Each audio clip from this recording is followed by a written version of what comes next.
Hi, everybody. I'm Elaine Brewster. Welcome to Aspects of Energy, a forum where we find ways to raise your energy. This is one of my husband's racquetball championships, a championship from 2002. He was #1 in the faculty over at BYU, and that was really impressive because the college students at that time had won the whole national championship. So those are the guys that he was playing against, were these wild guys. As you will learn probably from reading this book about my husband when it comes out in a couple of months, he was really, really committed to sports and committed to using the body. And we are so pleased today to have a personal trainer, Dave Jones, with us from Columbus, Ohio, correct? Correct. He's been in health for 33 years. He uses particularly things from the company Nikken. He's been with them 20 years, and things from MAT, Muscle Activation Technique, and he's been with them 18 years. But overall, David loves the body. David loves what the body can do and wants us to be able to achieve our utmost. So I'm just going to hand it to you, Dave, and let you just do what your little brain does. Thank you very much, Elaine. I love the title, Aspects of Energy, because there are so many different ways that energy applies to the human body. I mean, if you think about it, the body itself has 12 different systems. We've got the skeletal system, muscular system, circulatory system, and all that, endocrine system. And if really, it's kind of like the sections of an orchestra. If any one of those systems is not functioning properly, overall, it can drag your energy down. Because if one part of the body's not working properly, the body is really, really good at compensating. The human body, it's been very fascinating to learn about the body over the years of being a health and wellness professional.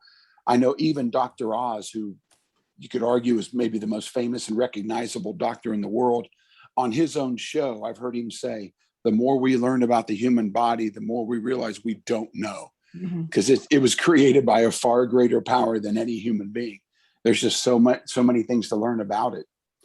But so the body's very good at compensating. So if one system or one part of the body is not functioning properly, other parts will kind of work overtime to pick up the slack. And when something's working overtime, it's going to wear out or tire out faster. So that's just like parts of an engine of a car. If one of the parts of an engine has to work harder, chances are it's going to wear out faster.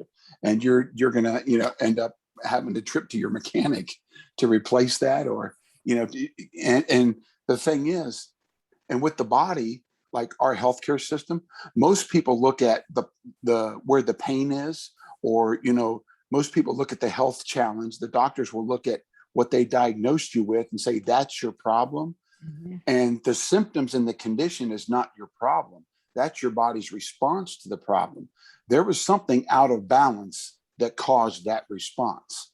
Okay. And typically I see it with muscle activation. When the problem, okay, the muscle pull or the ligament tear or the back problem, okay, that happened because, and typically those things will happen, the symptoms will show up in the part of the body that's overworking. Just like that car part, if you've got muscles overworking to protect other muscles that are not firing properly, then the symptoms are going to show up in the part that's overworking. And until you find what's underworking and get it working again, that other part's going to keep overworking. So it's just a repetitive, you may get the symptoms to go away or to reduce, but it's just either you're going to get the same thing again, or possibly another problem somewhere else because you didn't address what was underworking, if that makes sense. It makes huge sense. And you explain it so well. Thank you. Thanks. I appreciate that. Like I said, there's so many different ways you could address energy in the body, but probably one of the best, I know Dr. Lindner does a great job with the water matters. And since the body is 70% water, that's a great place to start.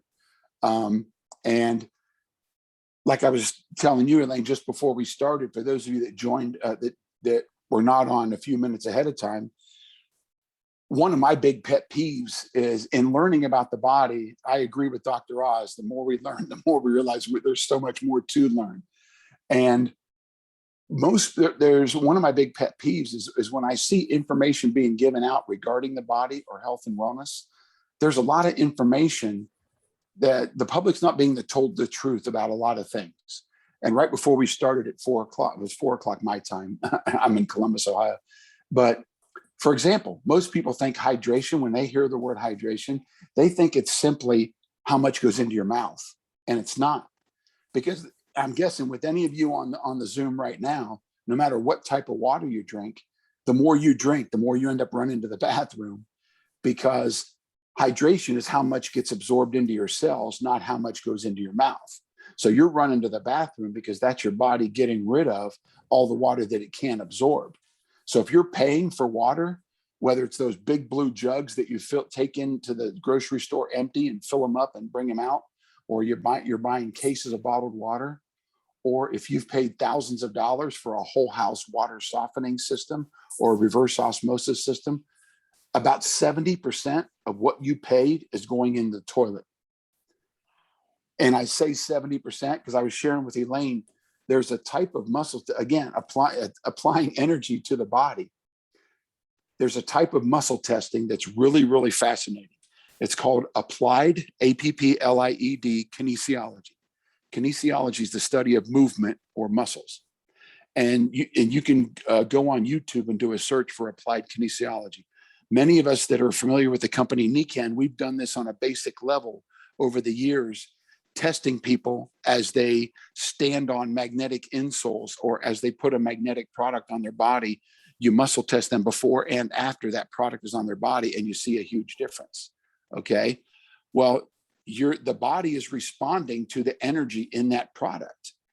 And for those of you that maybe even if you've never heard of the company Nikken, if you go to the health food store or you order nutritional supplements on Amazon, okay, you can test before, if you're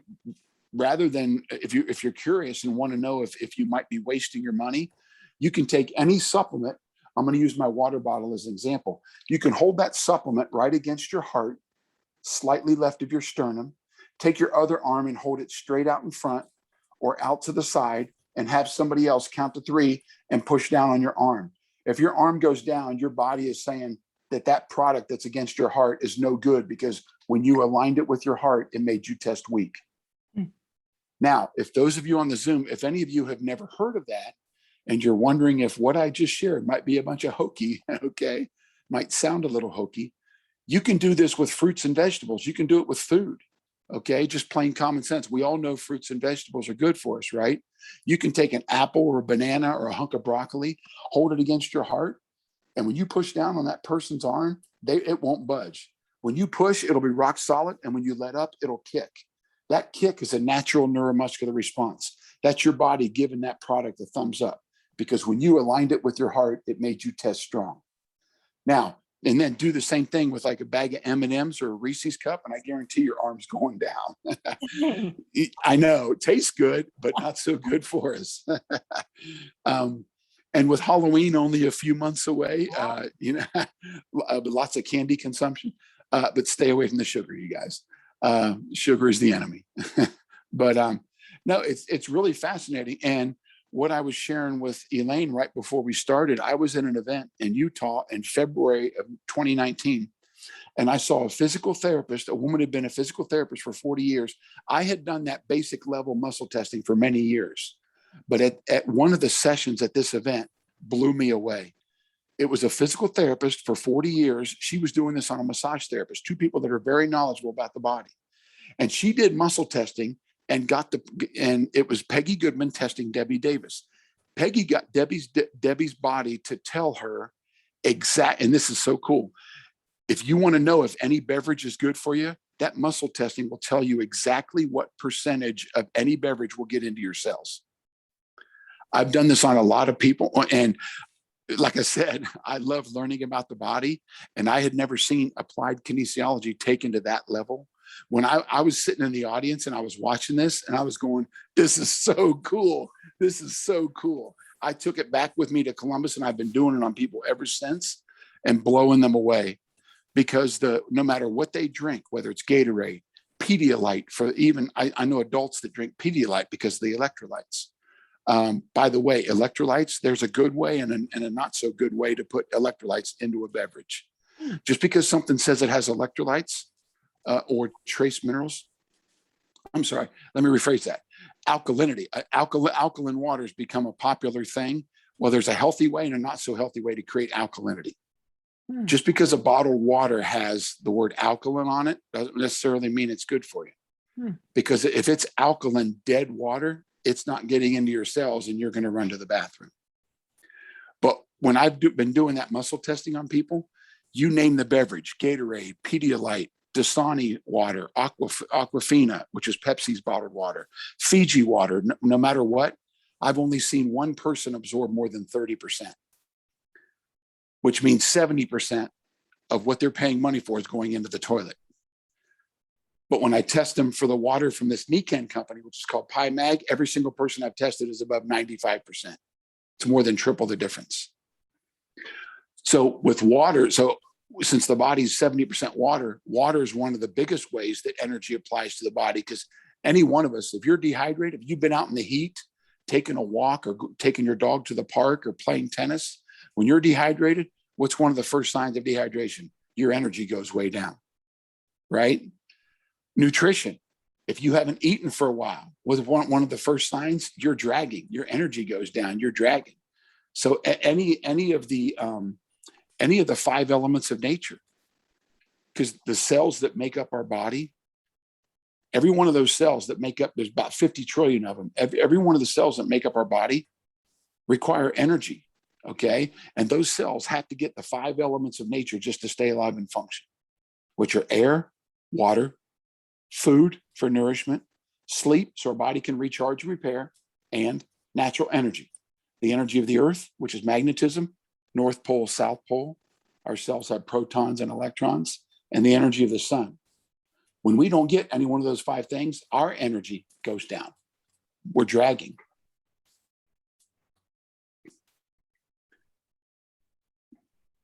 Was there anything else you wanted to specifically cover, or? Well, I would love you to tell us a little bit more about the muscle activation technique. Okay. My business, Live in Balance, started when I was a personal trainer, and I had 2 trainers that I worked alongside of. And each one of those trainers, they both knew how much I love learning about the body. And each one of them had knowledge of something that they thought I would get excited about. So individually, they each came up to me and said, I'd like to share something with you that I think you'll get excited about. One of them shared muscle activation techniques, and the other trainer shared information about the Nikken company. And the more I learned about each one, the more excited I got, because as a personal trainer, I had learned some really cool things about the body, and I loved training and I was really good at it, but I could only affect a person's body so much because my clients were coming to me twice a week for an hour. I had a handful, some of them came 3 times a week for an hour, but I was also pretty good at math. There's 168 hours in a week. So no matter how good of a workout I give them, if I'm only with them 2 hours a week or 3 for the ones that came 3 times, I'm only impacting 2 or 3 hours out of 168. So obviously what they're doing the other 165 or 166 is very important, because that's a big part of life I had no control over. Right. How were they eating? Were they getting hydrated? How are you sleeping? Okay. Are you a coffee drinker? Are you an alcohol drinker? Okay. Caffeine and alcohol dehydrate you. Are you drinking enough water to counter the effects of the coffee? You know, some people like to start their day with a cup or 2 of coffee and then have a glass of wine with dinner. Well, there's 2 things that dehydrate you. So anyway, I realized that with these 2 and I also, as I learned about muscle activation techniques and Nikken, they both focus on balance, and there's a really powerful synergy how they feed off each other. Muscle activation using range of motion on a massage table, I'll be able to find muscles in your body that are not firing properly. And again, going back to what I said earlier, the human body is very good at compensating. And you probably have muscles off that you don't even know about, simply because most people do. I've even worked on young athletes, like teenage athletes that were in phenomenal shape. And we assume if we're not dealing with any kind of pain or stiffness or tightness or soreness, everything must be fine, right? I've taken these young athletes, and in every single case, they had no symptoms going on whatsoever. In every single case, I found at least 10 muscles not firing properly. Wow. In teenage athletes. Because like I said, the body is and we got to appreciate the man upstairs who created this human body, because like I said, there's so much more to learn. Learning about it is very fascinating, and realizing there's so much more to learn, but it's very good at compensating. And so when you have, the body has an internal protective mechanism. Okay. And I'll give a very common example that a lot of us have experienced over the years here in a minute. The body has an internal protective mechanism. We've heard of the fight or flight mechanism in the body. When your body picks up on certain muscles not firing properly, it'll call on other muscles nearby and say, hey, I need you guys to work a little overtime to protect your buddy there, because, you know, he's not all there today. He's not firing on all cylinders today. So what happens is, so your body, it'll compensate. And we talked about when symptoms do show up, they will show up in the ones that are compensating, the muscles that are working overtime.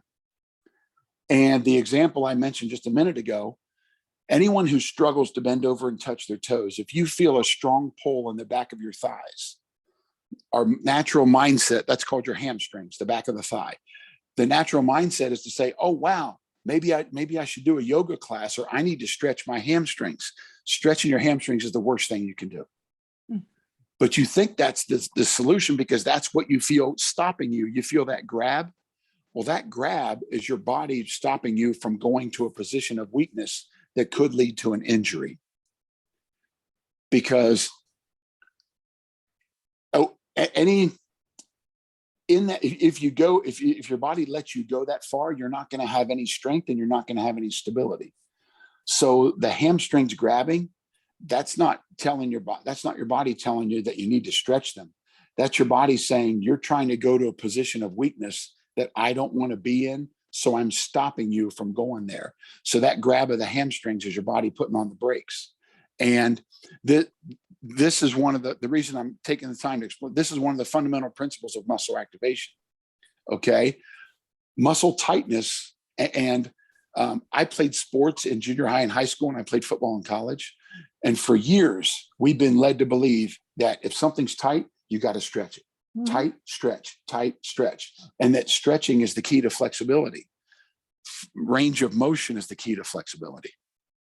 And muscle activation validates that, because like I said, if the hamstrings feel tight, if you do stretch the hamstrings and you get that hamstring tightness to let go, I tell people, instead of celebrating that you just made yourself more flexible because now you're closer to touching your toes, I would be more concerned rather than celebrating, because you just took away that muscle's protection.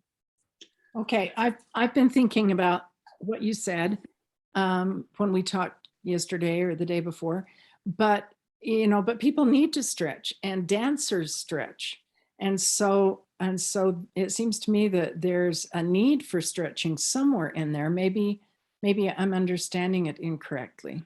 Not necessarily. Sometimes we're saying the same thing, but we're saying it two different ways, and one's correct and one you got to be careful of. Yes, dancers, athletes. I know of athletes, even we just had the Olympics a few weeks ago. There are athletes that go through a whole 45 to 60-minute stretching routine, yet some very elaborate, and they've got stretching gurus working with them, yet they'll still go out and pull a hamstring or pull a calf muscle. So as I mentioned earlier, I don't know if you caught on to the difference of the words I used. Flexibility is very important, but you don't get flexibility by stretching. You get it by maximizing range of motion. So what dancers and athletes do, when I say be careful of the terminology, they go through it's very important to warm up. because when you warm up, you're increasing blood flow, and that blood flow is increasing the core temperature of your muscles. It's easier to stretch or warm up a warm muscle than it is a cold muscle.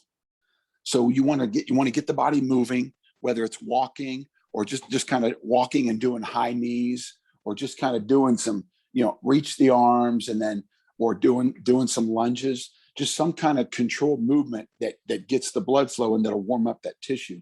So warming up and flexibility are both very important, but you don't get flexible by stretching, because, and this is the fundamental reason why muscle activation is so effective. Muscle tightness is always secondary to a muscle weakness. The only reason you're tight in this part of the body is because you're weak over here, and your body picks up on that weakness and it creates a tightness as a form of protection for that weakness. So if you hold up your hands again. So if you like stretch out and work on that tight place, you're not doing anything to help the weakness. And so it's not going to do any good, right? Not only are you not helping the weakness, Elaine, very good, you're actually harming the weakness, because if you got a tightness and a weakness, right? If you take away the tightness, you just made that weakness more vulnerable because you took away its protection. Wow. Now, so anytime a weakness gets exposed, that's a possible injury waiting to happen. Mm. Sorry, I talk with my hands a lot, but no. So in the case of the tight hamstrings, the back of your thighs is not the problem. It's probably either a hip flexor, because if the tightness is on the back side of the body, 99.9% of the time, the weakness is on the front side. Usually it's opposites. It's not etched in stone, not all the time, but most cases, the tightness is opposite the weakness. So in the case of going forward and trying to touch the toes, you feel that pull in the hamstrings. Chances are you have a weak abdominal muscle or a weak hip flexor, which is way up at the top of the thigh, or possibly both. And with muscle activation, I'll be able to identify what muscles are off, get them turned on.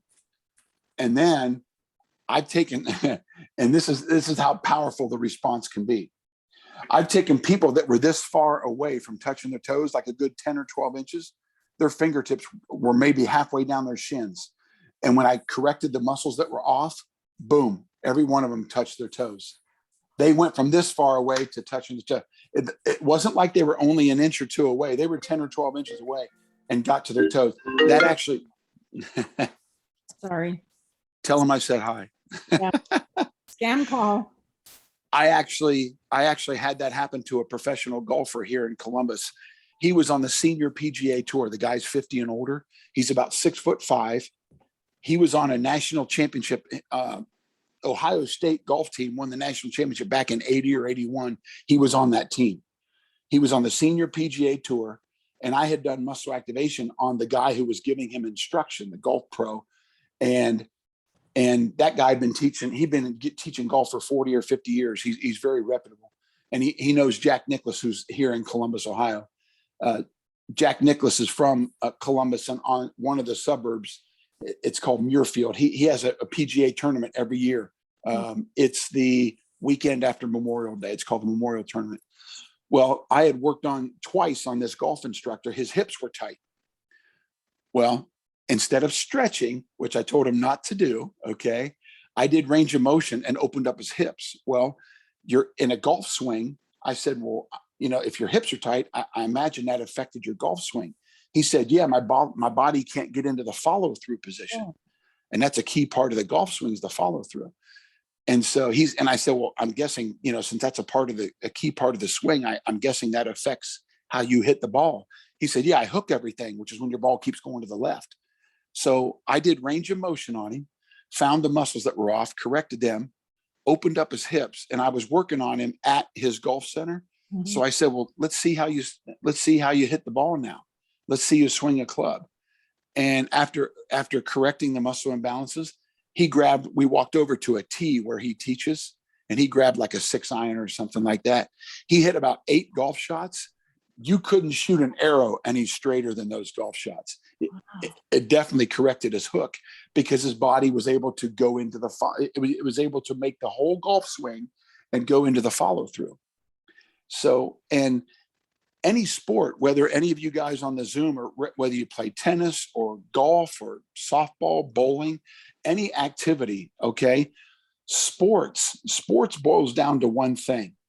Whether it's Michael Phelps in a swimming pool, or Michael Jordan or LeBron James on a basketball court, or track and field, sports boils down to how well you control your body while it's in motion.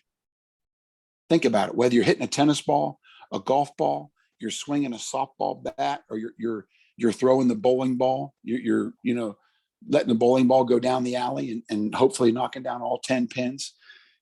Sports is nothing more than how well you control your body while it's in motion. Well, what's the best way to do that? Make sure all 656 muscles in the body are all doing their job. And along with that, I've recently added, I shared this with you in our conversation previously, Elaine, again, continuing, because whether it's in business, in sports, okay, a key factor in being successful is continual learning. Because if you reach a pinnacle, a certain level of success, if you're too busy building your pedestal to stand on and pound your chest to how successful you are, your competition is passing you by because you're so busy patting yourself on the back, you've stopped continuing to learn and grow, Yeah. So, so I've been doing, as you said, I've been doing muscle activation for 18 years, but a couple of years ago, I learned something and I was getting really good results. I've worked on with muscle activation. This is pretty cool. I've worked on as young as a 7-year-old girl. Now, talk about scratching your head for a misdiagnosis. And if there are any medical professionals on here, I don't mean any disrespect and I'm not being critical. This 7-year-old girl was told she had arthritis in her knee. Okay, 7 years old. She's a good few years away from even puberty. How does a 7-year-old girl have arthritis in the knee? Right. So I worked on her. She was the youngest I'd ever worked on, 7 years old. And the oldest I'd ever worked on was a woman that was 101. Wow. Yes, that was pretty cool. I grew up in Newark, Ohio, which is 45 minutes east of where I am in Columbus. And her son lived with her. Her son had never been married. He lived with his mom. He was 70 something at the time. And I was driving over to Newark several Saturdays in a row to work on him for his bad hip. He had a bad hip.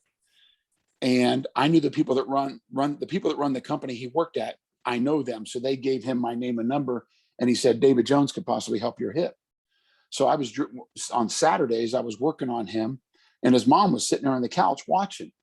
Well, then he stopped, his hip got better. So he stopped getting sessions. And then all of a sudden down the road, it had been a while since I'd worked on him. I get a call from him and he says, are you still doing that muscle activation stuff? And I said, yeah, why? He said, well, my mom's having issues with her neck. And he said, because, she's 101, she's retired. Okay. She likes to read. Well, she'd sit either in her chair or on the couch and she'd read a book or read a newspaper. Well, by dinner time, her head has been in a forward position. All of a sudden she couldn't lift her head up enough to swallow her dinner. Her head was forward so much. It was like pinching off when you get a kink in a garden hose. It was pinching off her esophagus. So whatever she would try to eat for dinner, she couldn't get it down her throat because her head was forward so much. Like I said, it's like pinching off a garden hose. And so he took her to the doctor and they ran x-rays, they did tests, and he got a lot of good news, but they couldn't give him an answer for a solution for the problem. And what I mean by that is they took x-rays and 101 years old and they found no signs of arthritis whatsoever. In a woman that was 101, he said, yeah. He said, when mom and I go to the doctor and they do our blood work, he said, hers is usually better than mine. And so the doctor said, the x-rays show nothing. The MRI shows nothing. The doctor said it has to be a muscular thing. Well, when he heard the word muscular, he remembered what I was doing with him for his bad hip. So he called me and said, are you still doing that muscle stuff? Do you think it could help mom? I said, well, it won't hurt. And there's a good chance it'll help. So let's give it a try. So I drove over there and did a session on her. And because her head was forward, when I asked her to lay down on the massage table, it was uncomfortable. It was painful for her to lower her head to the table. So I got a couple pillows from the couch, to prop up her head because she couldn't take her head back because it was so used to being in that forward position. Right. Well, I started going through all the ranges of motion. I worked on her just like I did that 7-year-old girl or the golf player, the professional golfer, because, whether you're 7 or 101, we all have the same muscles. It just, the only difference is how much we use them or don't use them. But, she had the same muscles when she was 21 as when she's 101. Okay. They just maybe aren't as toned anymore. Unless somebody's gone in and surgically removed your muscles, you still have them. Sometimes we just need to wake them back up and get them firing again. Well, I went through all the ranges of motion that I normally do. And at the end, I corrected all the muscles that her body. And the cool thing is, even though I've had the training for it, the person who's on my massage table, they control the whole session. Okay. Their body dictates. And again, it's working with and this is getting back to a pet peeve of mine in health and wellness. There are so many companies out there that try to create products or a technique instead of learning how to work with the body and how it was created to function. They come up with a technique or supplements or products that manipulate the body into a certain response that'll make them a whole bunch of money. Instead, and what I love about muscle activation, I don't control the session. I react. That person on the table, they dictate what my next move is. They control what I'm going to do next because I'm responding to what their body is showing me. Okay. And all the movements, there's about 32 different movements I put them through. Some of the movements I will do it for them. That's called passive range of motion. Other times they will do it themselves, like raise their arm up. If you're doing it yourself, that's called active range of motion. You're actively using your own muscles that create that motion. Whether it's active or passive, I'm looking to see whether the motion, and you'll do it on both the right and left side. I'm looking for ones that are asymmetrical. Okay. This arm went up by the ear and this arm only went to here. It should have been up by the ear also. And it has nothing to do with being right or left-handed. If I do a pure strength test and you're right-handed, any muscle that tests strong on your right side should be just as strong on your left side on a pure strength test. Okay. So using range of motion, that person's body will show me, and every one of those motions, there's one muscle that's the primary mover for that motion. So if I see a motion that's not very smooth and fluid, I'll do a strength test on that muscle that's the primary mover for that motion to see if that muscle's doing its job. Gotcha. That's what it's all about. Wow. So does your session take an hour usually? Anywhere from 60 to 90 minutes. Okay. 60 to 90 minutes. Oh, that we all lived in Columbus. We could get our airplane ticket. Well, it's interesting you say that. I had never done this before, but I thought, what the heck, it's worth a shot. I said a few minutes ago, but before I got into the muscle activation, I was saying that it's always a positive to continue learning to grow, continual learning and growth. I learned how to do a reset of the pelvis that's highly, highly effective. And there's a Nikken friend of mine. I've never been to Oregon. I hear it's a beautiful, beautiful state, but there's a Nikken friend of mine in Oregon. And he was telling me about his wife had hip replacement surgery. And I won't mention their names, but unfortunately, her new hip actually broke and she had to go back and And if you get a knee replacement and hip replacement, they do shoulders and ankles now. It's a combination of titanium and plastic. Well, her new hip actually broke, so she had to have it redone. And she was having some pain and discomfort. And it was a combination. This was pretty interesting, Elaine and whoever's watching. It was a combination of doing the applied kinesiology muscle testing along with a pelvic reset virtually over Zoom. Like I said, I've never been to Oregon. And if I had been there, I would have applied the pelvic reset technique myself, but I was in Columbus, Ohio. And I said, you know what? I said to her husband, I said, let's give this a try. Wow. So over Zoom, I talked him through how to do what I would have done if I was physically there. Now, when I teach singing lessons, one of the things that we do is I'll put my hand behind a student's back and then I'll ask them to smash it. And as they smash it, they tilt the pelvis and the knees bend a tiny bit, the back flattens, and that's kind of how I use is this. I'm sorry.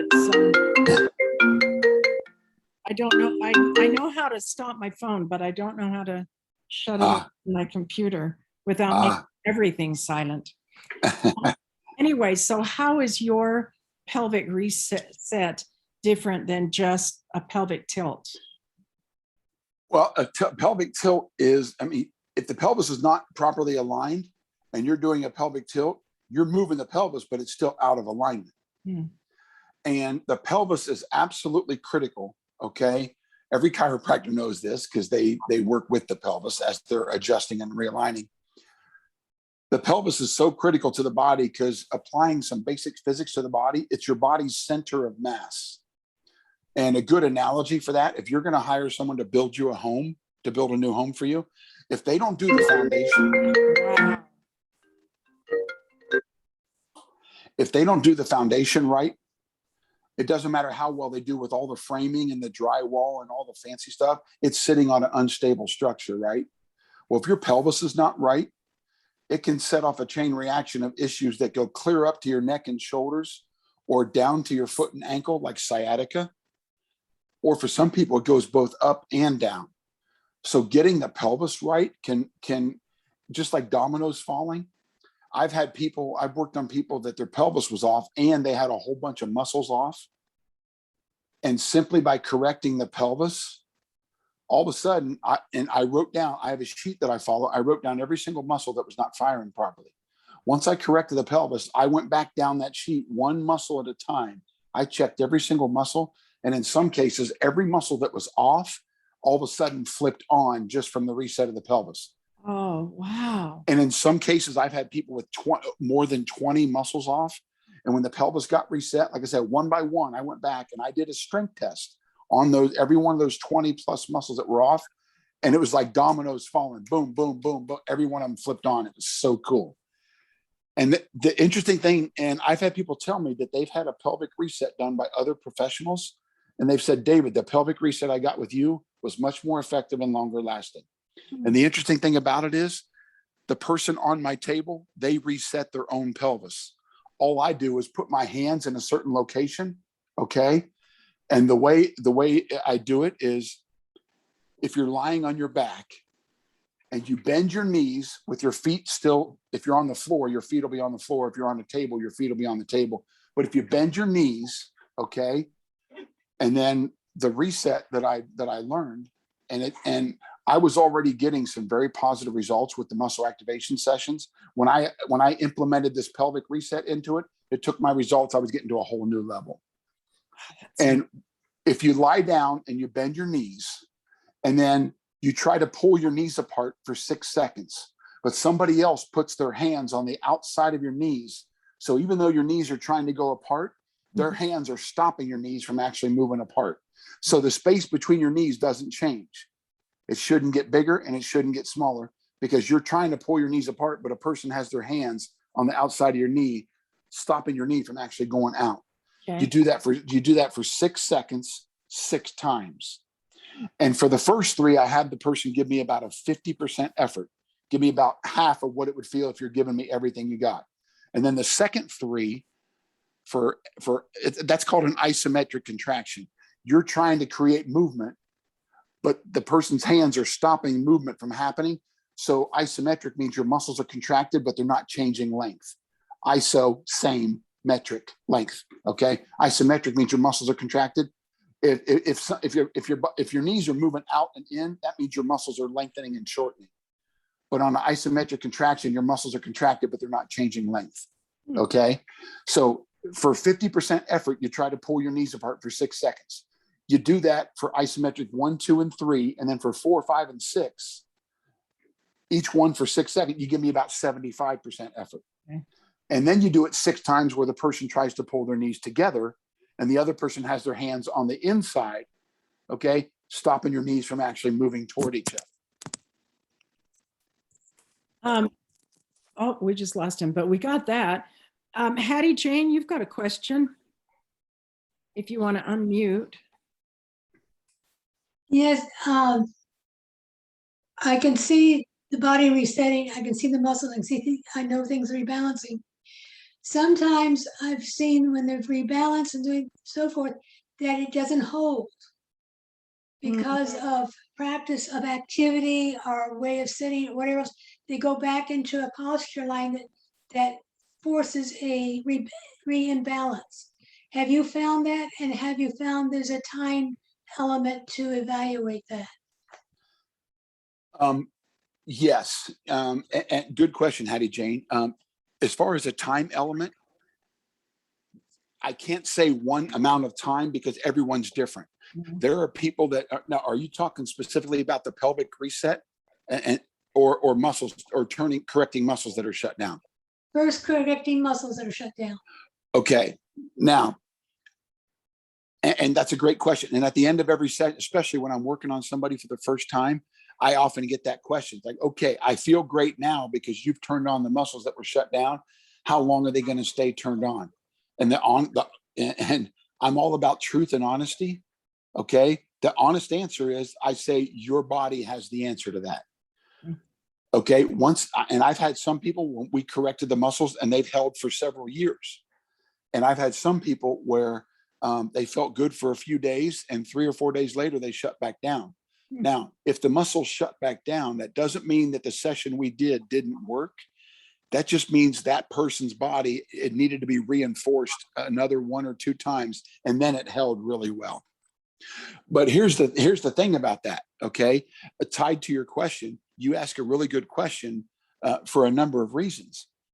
Sometimes muscle activation is not necessarily the solution the person needs. And at the beginning of this Zoom, I was telling, Elaine was saying, I do a combination of things because no one thing is the answer for everybody's problem. Here's what I found with muscle shutting down. I mentioned right before we got started at 4 o'clock, Dr. Brad Nelson created something called a motion code. That same muscle testing called applied kinesiology, you can use that to identify trapped emotions in a person and release those trapped emotions. I mentioned that because here's a domino effect. I have found trapped emotions in a person causing dehydration. The dehydration was causing muscles to shut down because muscles are 75% water. That's why I took the time to talk about hydration being what you absorb, not what you drink. Because you could drink a gallon, but if your body is putting 70% of that gallon in the toilet, you're not getting what you thought you were getting by you weren't getting the gallon that was going into your mouth. You were getting a third of that. You were getting 30% of that. So I've seen people with trapped emotions causing dehydration. The dehydration was causing muscles to shut down, and the muscle shutting down was causing their back pain or hip pain or shoulder pain, whatever the pain was. So I could do muscle activation on the muscle shutting down, but I was not going to solve their problem because I wasn't addressing the trapped emotions and the dehydration. I'd be starting with the third domino instead of the first domino, right? If you follow me. So, and that's why it's been really cool to learn these other things and integrate all 5 things, because I know people right here in Columbus, Ohio, they're very good. They also do muscle activation. Because Columbus is about 2 million people. There's about 10 or 12 other people that do muscle activation, and I know most of them, but they only do muscle activation.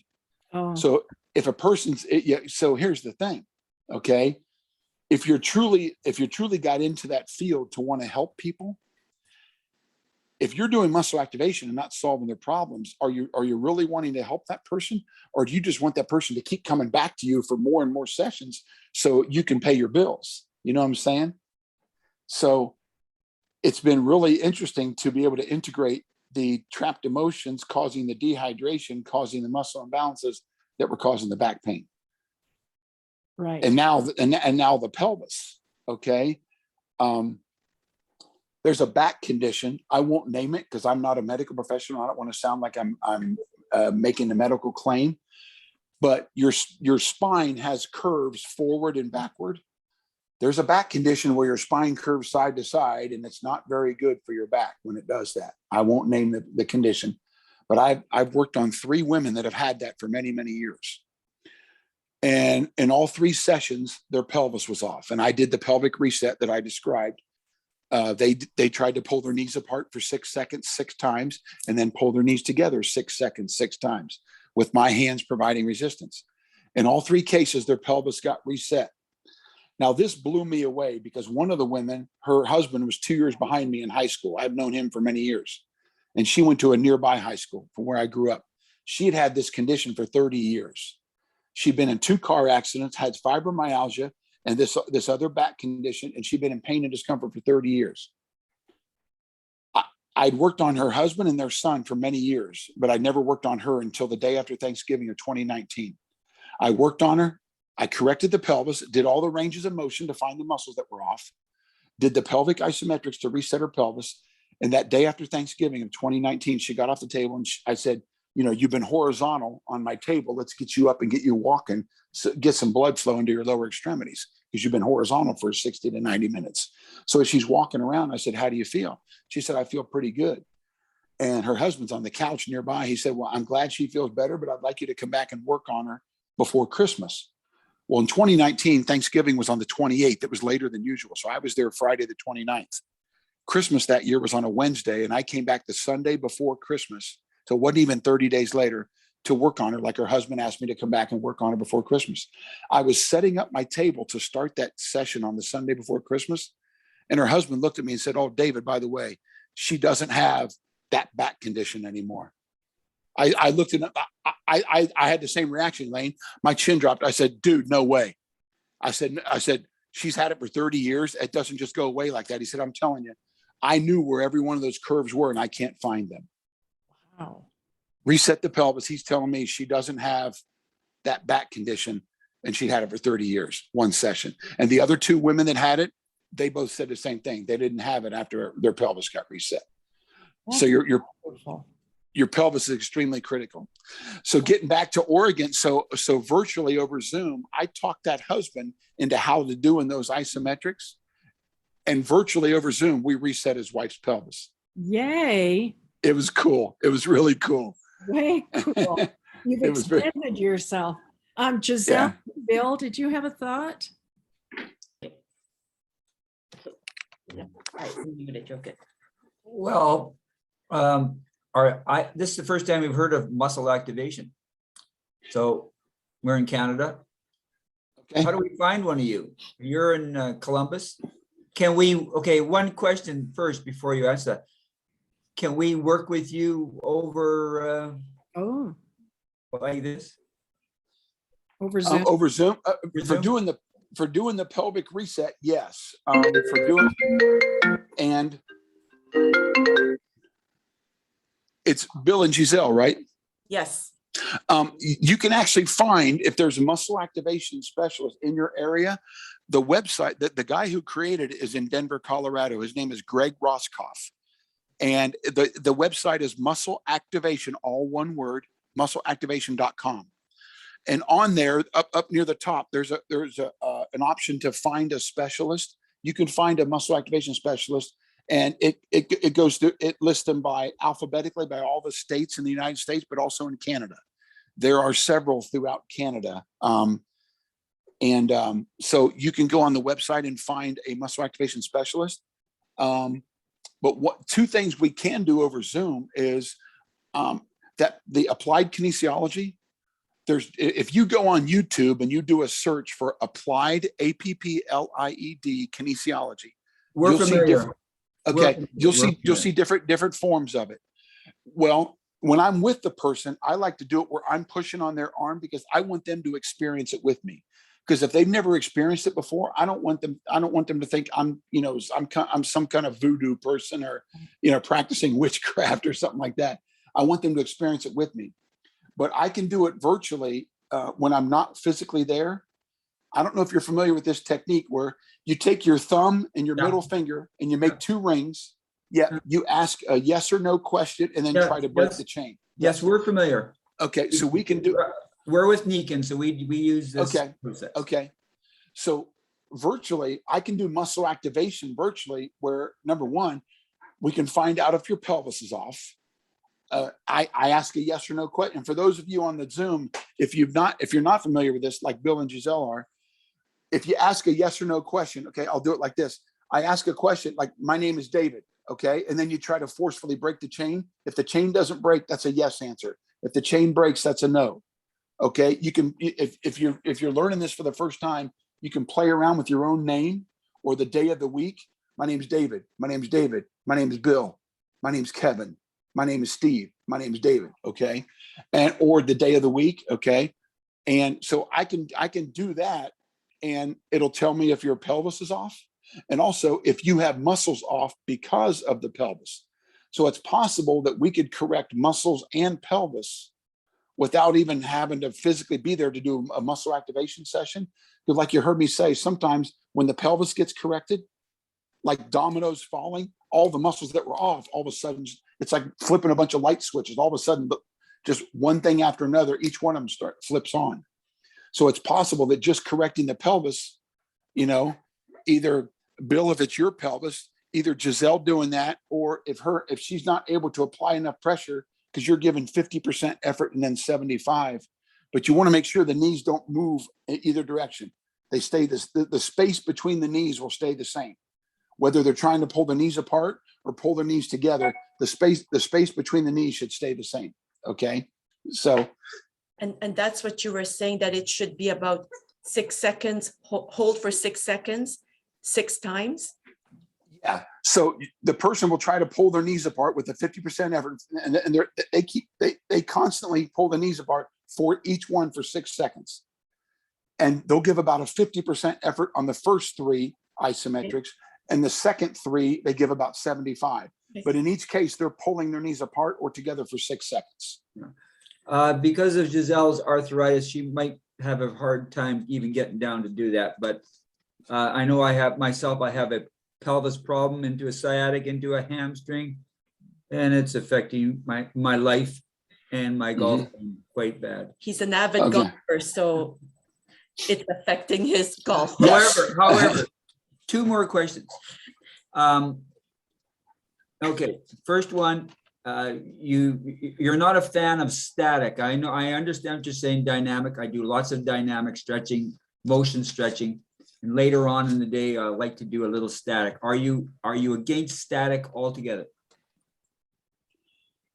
Well, how are you doing it? How are you doing it? Well, I've done lots throughout my day, and so my body's been very active, and I prepare it for that. And I even use some of our Nikken tools, Mag Boy and Mag Creator, and all those things to keep warming up the body. And then I never do it at the beginning. I'm always, what you're saying, I'm doing active stretching and getting the body to respond and to activate. Even if I'm not playing golf, I'm doing wintertime, summertime. I'm very active that way as far as getting things moving. And so, but like you say, I'm probably like everybody else. I don't have all my muscles working, and it could be because of the pelvis, amongst other things. One thing about static stretching, okay? Most people, if you're warming up before a round of golf or a tennis match or whatever the activity is, most people that do static stretching, okay, they typically will use, like if you're stretching your quads, your thigh muscles, one common way to do it is to bring your heel up towards your rear end and then grab your ankle and pull that. Don't static stretch that way. Here's why, okay? Back when I was explaining, when I was talking about the hamstrings and early on in the Zoom, okay? If your muscles can actively only take for example, bringing your heel towards your rear end, if your hamstring muscles can only actively bring your foot up so far, if you grab your ankle and pull it even further, if the only way you picked up that extra range of motion was that outside force against your leg, I wouldn't get too excited about that, because if you try to go anywhere in that extra range of motion, you're not going to have any strength and you're not going to have any stability. And that's an injury waiting to happen. The most effective way to stretch, if you are trying to stretch, stretching overall is not bad. Okay. It's how you're stretching and your purpose for stretching. Like I said, in the case of someone who feels the hamstrings grab as blocking them from touching their toes, stretching their hamstrings, that's the wrong source. But if you're trying to truly, two things have to happen to truly stretch a muscle. The muscle needs to be as relaxed as possible and lengthening. The most effective way to achieve both of those things is to contract the opposite muscle. Like if you're trying to stretch your calves, then straighten your knee out. And instead of like leaning against the wall and trying to push your heel down to the floor to stretch your calf, just straighten your knee out and pull your toes up towards your knee, and you'll feel the stretch going right through your calf. The most effective way to stretch a particular muscle you're trying to warm up is to contract the opposite muscle. Okay, one thing that I do, and I try to cover the whole body, is just do a general end of the day, throughout the end of the afternoon, evening. I do certain things that tries to cover basically everything. Is that wrong? No, because if you're just doing slow, like if you're feeling kind of stiff in the shoulders, if you just kind of maybe 6 or 8 times, just kind of do, well, you're just reaching, just slow controlled movement, okay, is getting muscles active. It's increasing blood flow, so it's warming up the muscles. It's easier to stretch a warm muscle than a cold muscle. That's why movement is very effective. But if you've been in a certain position, like if you've been typing on a computer all day doing data entry or whatever, and you're kind of stiff through the neck and shoulders, just kind of doing like 6 or 8 circles, doing one way, then doing the other way, and just kind of, or reach around and kind of give yourself a hug, but then also take your arms the other way and reach back. So you're kind of, because if you're on a computer, then the muscles up front get shortened up, and this gets kind of tight. So you want to open this up and just kind of pull your arms back and just kind of open that up. You're bringing blood flow and movement back to those muscles that have been in a shortened, tightened position for several hours. And that's the dynamic motion. That's a dynamic motion versus the static. Okay, I know we're running out of time, so Elaine's going to want to cut us off soon. Again, I'm going to try to work with you or find someone that's close by, which would probably be more effective. But is there for all of us listening, is there, besides this little motion stretching, all that, is there other things that we can do every day for ourselves in what you do? I know we can't activate you all the time, but is there little things that you might suggest that are very key, that are more essential?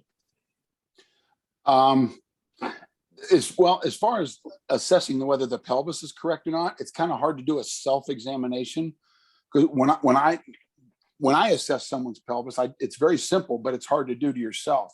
I have them stand in front of me, just standing relaxed how they normally stand. And then I locate, your pelvis kind of comes up and curves around.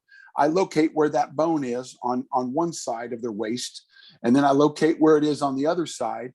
And then leaving my hands right there, I have them slowly walk backwards. And then they look at whether my hands are off or not. If my hands are like this, okay, then obviously their pelvis is off on this side.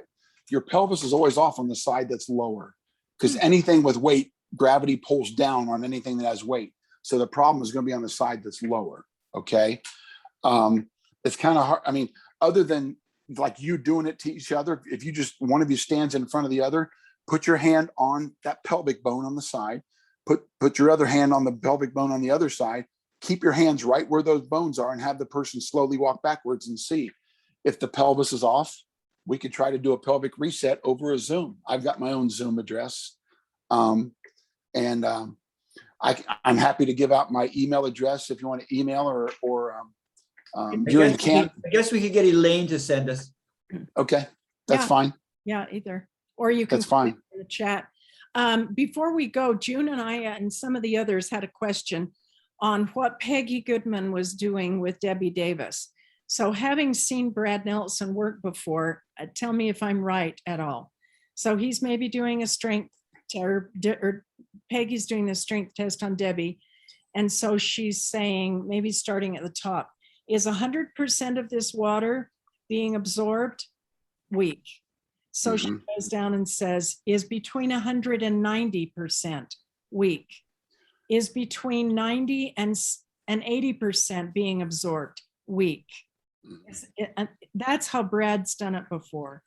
Yes, but I've kind of, yes, you're on the right track. I've shortened it up because if you keep going from 100 down, the person's going to be holding their arm there, and their arm's going to get really tired.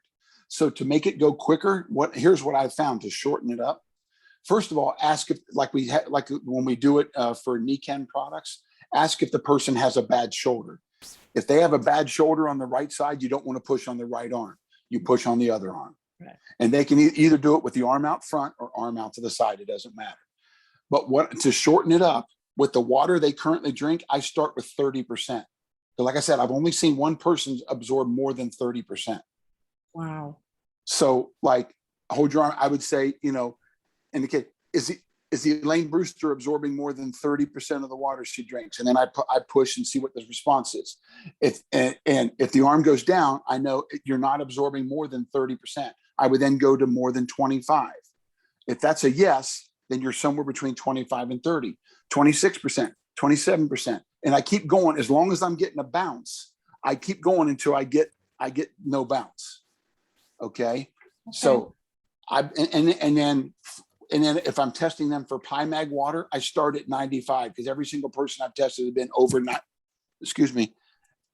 every single person has been over 95% per absorption. I've had some people tested 100%.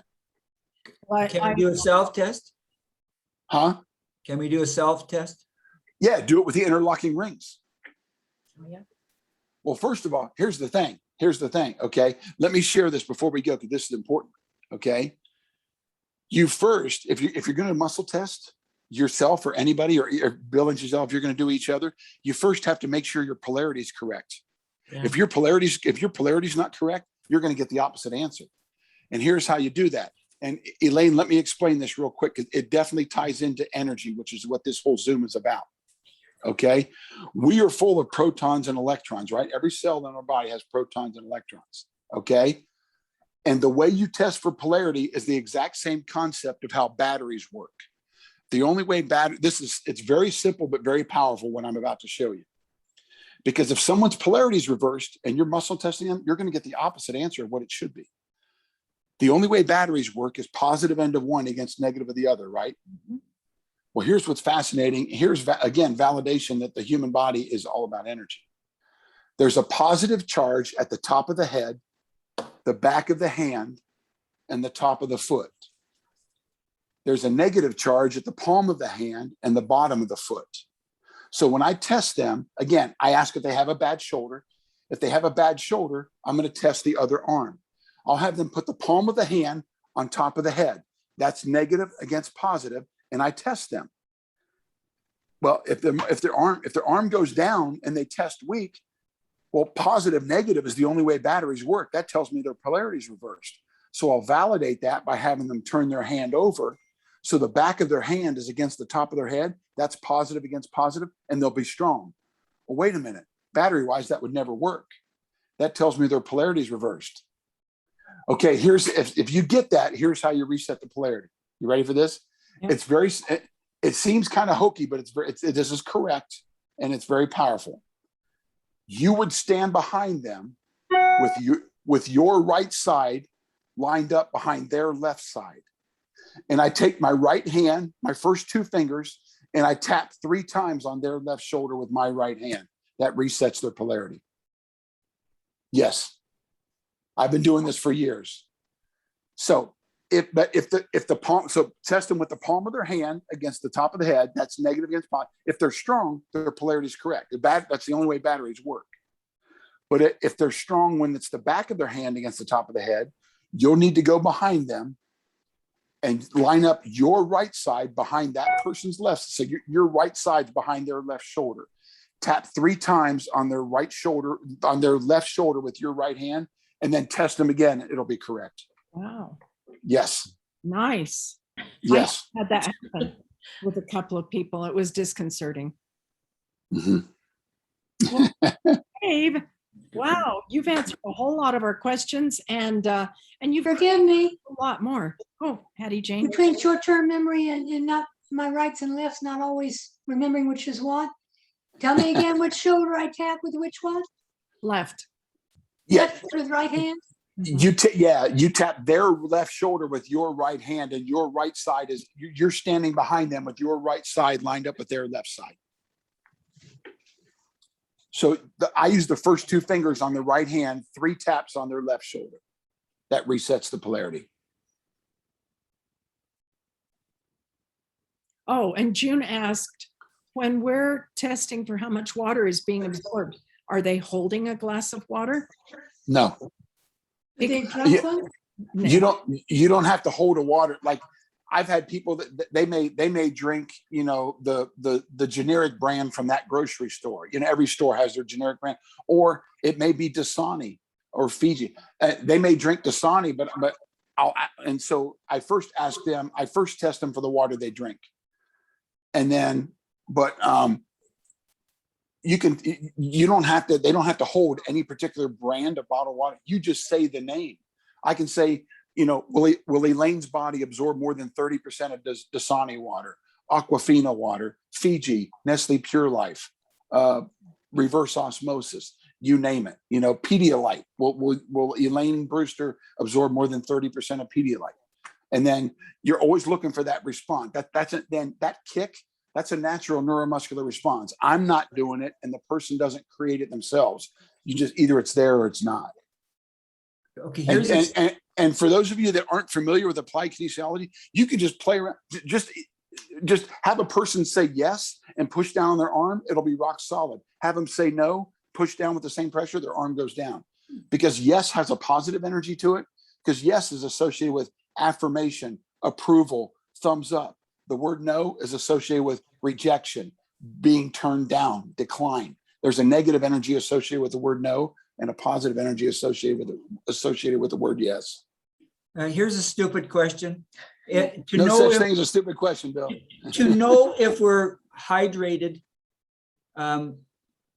should we be 100%, 95%, 90%? Is it like our body isn't 75% water? Well, right. The body overall is 70% water by weight. But if you've seen some of Gary Lindner's Water Matters presentation, different parts of the body are different percentages of water. Like when I finish a muscle activation session, I often segue right into hydration because I just turned on the person's muscles that were not firing, and muscles are 75% water. So I'll say, if you like how you feel now that these muscles are firing and you want to keep them feeling this good, let's give your muscles the best resource of what they need. Okay. The best quality of the number one resource they need, which is water, since muscles are 75% water. The reason why I asked that is because earlier you said that Nikken people with Pi-Mag water, 95% plus. Yes, but here's what I've experienced too. And again, the benefit of tying all these things together, here's what I've noticed, even with Pi-Mag water, Bill, and I'm glad you brought that up. When someone has trapped emotions and they're drinking Pi-Mag water, I've seen their absorption go from 90-something% down to 42. It's like cuts in half. I had a local client. He was absorbing 98%. When he had trapped emotions, it went down to 42%, less than half. But so trapped emotions can, even though you're drinking Pi-Mag water, don't assume your body's getting hydrated. Okay, that's a key word: absorption. Absorption. Yes, it's what you. But if it's not how much you drink, it's how much is getting into your cells. Yeah. But if we're drinking so much, we're still going to eliminate so much. Is that not correct? Yes. Well, here's one way to tell. If your body is absorbing the maximum, maybe for you it's 98 and for Giselle it's 99 or 100. If your body is absorbing them, if you don't have trapped emotions and your body is absorbing the maximum amount of the Pi-Mag water you're drinking, you should see a decrease in your trips to the bathroom. Because it's getting into your cells, you're not spitting out the 70% that it can absorb. So are you saying I may not have a urinary problem? I'm not a doctor. I'm not a urologist. But, okay, we can also, again, if you want to set something up between us, we can ask the right questions. We can get some answers as to what's going on with your body, okay? It could be a hydration issue. It could be a pelvis issue. I think Elaine and Hattie Jane and others know because of our Friday morning show. We talk about this all the time. Okay. We do. Okay. We do. Or it comes up all the time. Yeah. Yeah. One thing that occurs to me is that a friend of ours in Oregon, Vance Rogers, has a program on Saturday morning at 7 o'clock Pacific time. And it's not a Zoom, it's on telephone. And Yep. a couple of times he has had Captain Hoag, H-O-A-G, who is a Delta Airlines captain. And they have to be tested with various tests. Oh gosh, at least once a year, maybe every 6 months. And I don't know how the test goes. I just know that they looked at him and said, wow, you, Captain Hoag, are the only person that I have tested who is hydrated. Oh, wow. Wow. Because he was on the Nikken PIMAG water. Nice. So I don't exactly know what that means. I just know the statement, which I Yeah, thought- Vance does a good job with that Saturday AM Live. I've been on that call as the guest a few times. And that Nikken event in Utah in February of 2019, Vance and I roomed together. Oh, fun. Yeah. So, yeah.